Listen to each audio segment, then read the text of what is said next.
നല്ല ടേസ്റ്റി ആയിട്ടുള്ള chicken biryani തയ്യാറാക്കിയാലോ? Easy ആയിട്ട് തന്നെ തയ്യാറാക്കാം. അതിനായി ചതയ്ക്കാനായിട്ട് 6 പച്ചമുളക്, 3 ചെറിയ ഇഞ്ചി കഷ്ണം, 3 ബൾബ് വെളുത്തുള്ളിയാണ് എടുത്തിട്ടുള്ളത്.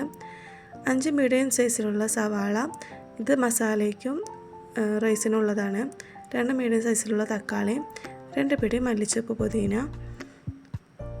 ഇനി 1.5 കിലോ ചിക്കനിലേക്ക് 1/2 ടീസ്പൂൺ മഞ്ഞൾപ്പൊടി, ആവശ്യത്തിനുള്ള ഉപ്പ്, 1 ടീസ്പൂൺ ഗരം മസാല, 1 ടീസ്പൂൺ കുരുമുളക് പൊടി, പിന്നെ ചതച്ച് വെച്ച ഇഞ്ചി, വെളുത്തുള്ളി, പച്ചമുളക് പേസ്റ്റിൽ നിന്നും 1 ടീസ്പൂൺ, 2 ടേബിൾ സ്പൂൺ തൈര്. ഇനി ഇതിലേക്ക് മല്ലിച്ചപ്പ്, പുതിന കുറച്ച് ആഡ് ചെയ്യാം. ഇവയെല്ലാം നന്നായിട്ടൊന്ന് കുഴച്ചെടുത്ത് ഒന്ന് മാറ്റി വയ്ക്കാം. ഇനി അണ്ടിപ്പരിപ്പ്, മുന്തിരി ഒന്ന് വറുത്തെടുക്കാം. അതിനായി വെളിച്ചെണ്ണയിലേക്ക് കുറച്ച് നെയ്യ് ആഡ് ചെയ്യാം. ഇതിന് പകരമായിട്ട് നെയ്യ് മാത്രം എടുക്കാം കേട്ടോ.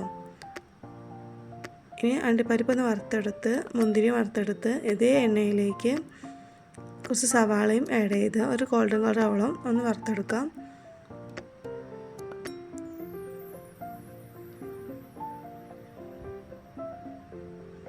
ഇനി ഇത് കോരി മാറ്റിയതിന് ശേഷം ഇതേ എണ്ണയിൽ നമുക്ക് റൈസ് തയ്യാറാക്കാം. ഇതിലേക്ക് പട്ട, ഗ്രാമ്പു, ഏലക്ക ആഡ് ചെയ്യാം. ഞാൻ 3 കപ്പ് അരിയാണ് എടുത്തിട്ടുള്ളത്. അതിന് ഞാൻ 6 കപ്പ് വെള്ളമാണ് കേട്ടോ എടുത്തിട്ടുള്ളത്. ഇനി നമുക്ക് അരി ഒന്ന് വറുത്തെടുക്കാം.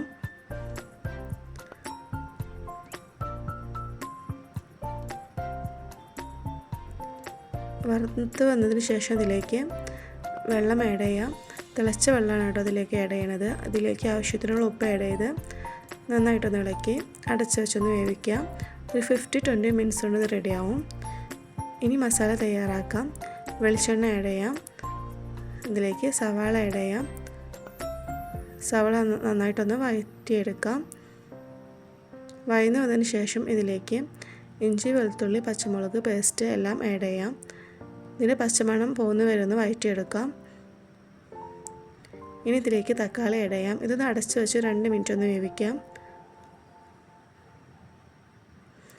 ഈ തക്കാളി എല്ലാം ഒന്ന് ഉടച്ചു കൊടുത്ത് നന്നായിട്ടൊന്ന് ഇളക്കി ഇതിലേക്ക് ഇനി മസാല എല്ലാം ആഡ് ചെയ്യാം.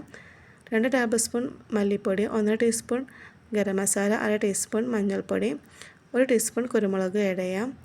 കുരുമുളക് ഞാൻ ഇതിലിപ്പോൾ ആഡ് ചെയ്തിട്ടില്ല കേട്ടോ, മറന്നു പോയതാണ്. പിന്നെ ഞാൻ ആഡ് ചെയ്തിട്ടുണ്ട്. ഇതിലേക്ക് മല്ലിച്ചപ്പ്, പുതിന ആഡ് ചെയ്യാം.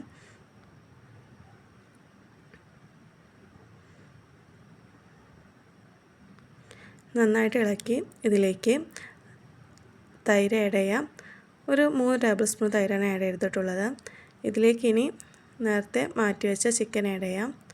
നന്നായിട്ട് ഇളക്കി നമുക്ക് അടച്ച് വെച്ചൊന്ന് വേവിക്കാം.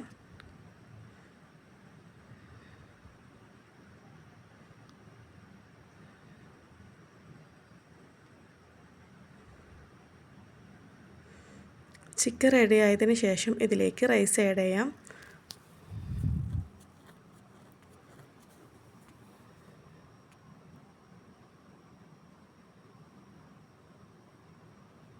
കട്ടയില്ലാതെ വേണം കേട്ടോ റൈസ് ആഡ് ചെയ്യാൻ. കട്ടയുണ്ടെന്ന് ഉടച്ച് കൊടുക്കുക.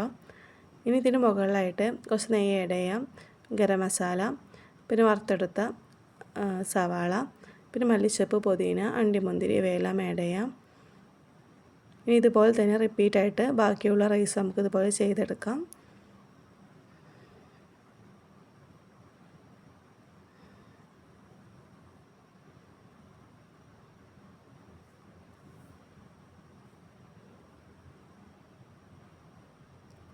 ഇതൊരു 5 to 10 മിനിറ്റ്സ് ഒന്ന് ദമ്മിട്ട് വെക്കുക കേട്ടോ. ഒരുപാട് വെക്കേണ്ട, ഒരുപാട് വെച്ച് ചിലപ്പോൾ അടി പിടിക്കാൻ ചാൻസ് ഉണ്ട്. ഇനി റൈസ് ഒരു പാത്രത്തിലേക്ക് മാറ്റാം.